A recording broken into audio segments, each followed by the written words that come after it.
Hi, I'm Guy Harris, and this is Talk Like a Leader. This week's episode is titled, It's Good to Think Before You Speak.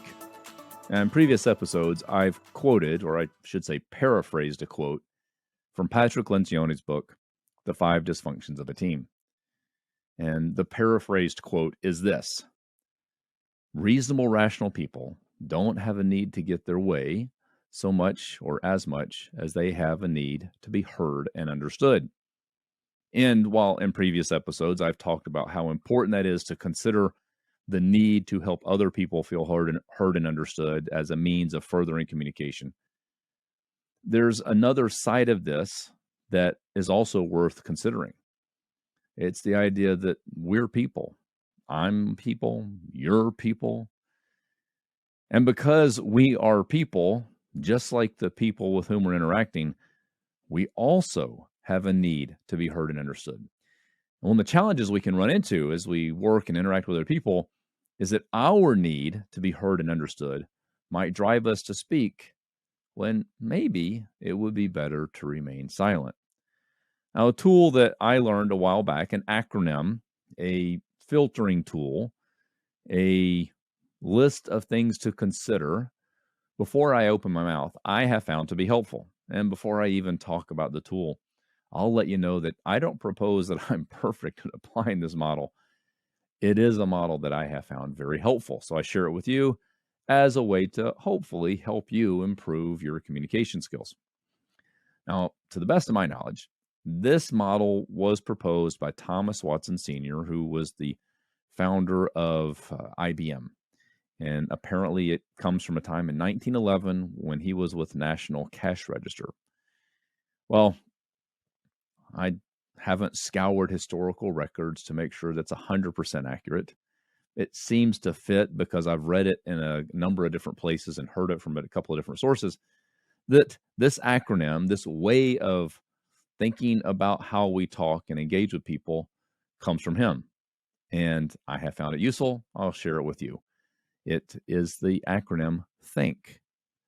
Now, the elements of the acronym THINK are: is it true? Is it helpful?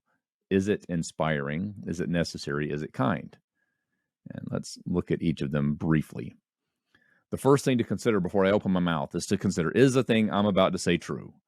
And one way that I can trick myself, this is a potential trap, is that in talking about how I feel or how I perceive about the situation, because I perceive it that way, it is true that's my perception or that's my feeling. It's not necessarily true that what I'm about to say is factually accurate. And there's a whole line of thought about how far do we go in sharing our perspective and assigning value to our perspective. I think it's important to be heard and understood. I think it's an okay idea to share your thoughts and feelings and perspectives. One of the things that I have found helpful to me is to consider, not only is it true that this is how I feel, or is it true that this is my perspective, is to consider, is the thing I would say objectively true, outside my perspective? Is it a true thing to say? Is it a factually accurate thing to say? And not every situation fits this. It is something worth considering, though. So before we speak, before we open our mouths, we want to say, is the thing I'm about to say, is it true? Could I verify this? Could I validate this? Is this for sure a true statement? The next idea to consider is it helpful?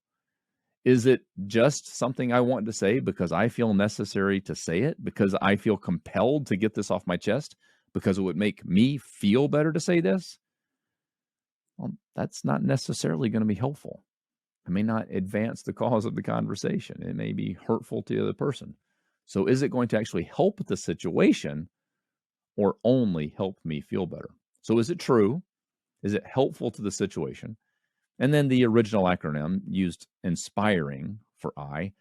I find that one a little more difficult to apply to a broad number of situations. So I substitute two other I words for the word inspiring. I say, is it going to be informative or insightful? Meaning, is it going to bring new information to the table? Is it going to offer a new insight that would, again, be helpful to the situation? So is it true? Is it helpful? Is it informative or insightful? and informative or insightful meaning is just rehashing old ideas? Is just repeating a point that's already been made? Or is it truly a new and informative thing to say? So true, helpful, informative, or insightful.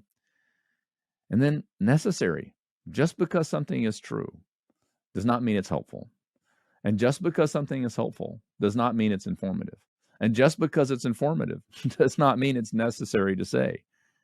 So is it necessary that I say this? Or again, is it just me voicing things so I can feel better? True, helpful, informative, or insightful, necessary. And then the K is kind. Is it kind? Is it going to be beneficial to the other person? Is it going to hurt or help the other person? Is it going to be framed or heard in a mean-spirited way? Or is it kind? And I have another episode where I say that kind is not necessarily weak. So if you want to get my thoughts on that, you can look that up. So the THINK acronym is this. Is it true? Is it helpful? Is it informative or insightful? Is it necessary? And is it kind? Now, I don't propose that the THINK acronym fits every single situation you'll ever face in life. I do think it's a pretty good model to hang on to in a lot of situations. And it's a way to help you decide if the thing you're about to say is going to advance the conversation or is just going to hurt feelings and make things worse. Now, when you think about the THINK acronym, you probably can see almost immediately that in order to do that, you have to slow down, you have to pause. And one of the things you'll have to get comfortable with in order to do this well is you have to get comfortable with a little bit of a pause in the conversation while you think. If you feel compelled to fill every second of every conversation with noise, just so it's not quiet, you won't slow down and think. A thought that helps me in this area is to remember a quote from Abraham Lincoln. Better to remain silent and thought a fool than to open your mouth and remove all doubt. So I'm going to modify that a little bit to fit the context of what we're talking about here. It's better to remain silent and think about what you're going to say than to open your mouth and put your foot in it.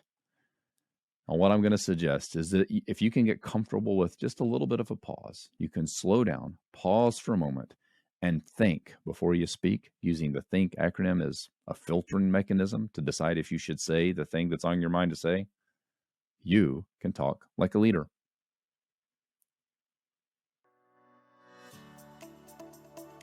This has been the Talk Like a Leader podcast. You can listen to this show every week wherever you get your podcast. If you haven't, be sure to subscribe so you never miss an episode. I'm Guy Harris, and thanks for listening.